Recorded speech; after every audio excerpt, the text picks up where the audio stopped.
ഗൾഫിൽ സ്കൂളുകൾ തുറന്ന സീസൺ ആയതോടെ പ്രവാസികളുടെ നടുവൊടിച്ച് വിമാന ടിക്കറ്റ് നിരക്ക് വർധന 10 ഇരട്ടി വരെ നിരക്കാണ് വ്യോമയാന കമ്പനികൾ കൂട്ടിയിരിക്കുന്നത്. കൊള്ളയടിക്കൽ അവസാനിപ്പിക്കണം എന്നാണ് പ്രവാസികൾക്ക് പറയാനുള്ളത്. UAE ഉൾപ്പെടെയുള്ള രാജ്യങ്ങളിൽ നിന്ന് വേനലവധിക്ക് നാട്ടിലെത്തി പ്രവാസികൾ മടങ്ങുന്ന സീസണാണിത്.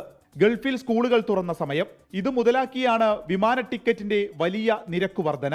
കോഴിക്കോട് ദുബായ് റൂട്ടിൽ 10,000 രൂപയിൽ താഴെ ലഭിച്ചിരുന്ന ടിക്കറ്റിന് ഇപ്പോൾ 35,000-ന് മുകളിലാണ് മിക്ക ദിവസങ്ങളിലും ചാർജ്.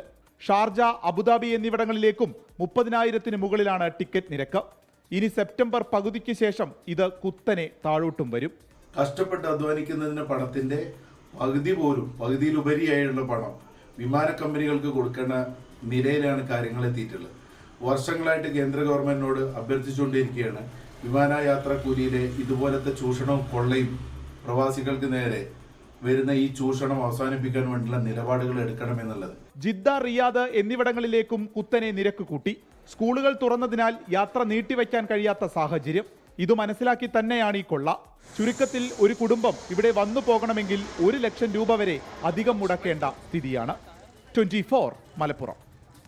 ലോകത്തെവിടെയായാലും ഏത് സമയത്തും 24 വാർത്തകളും ഓഗ്മെന്റഡ് റിയാലിറ്റി പാക്കേജുകളും എക്സ്പ്ലെയിനറുകളും വിശദമായി കാണാൻ ഞങ്ങളുടെ യൂട്യൂബ് ചാനൽ നിങ്ങൾക്ക് സബ്സ്ക്രൈബ് ചെയ്യാം.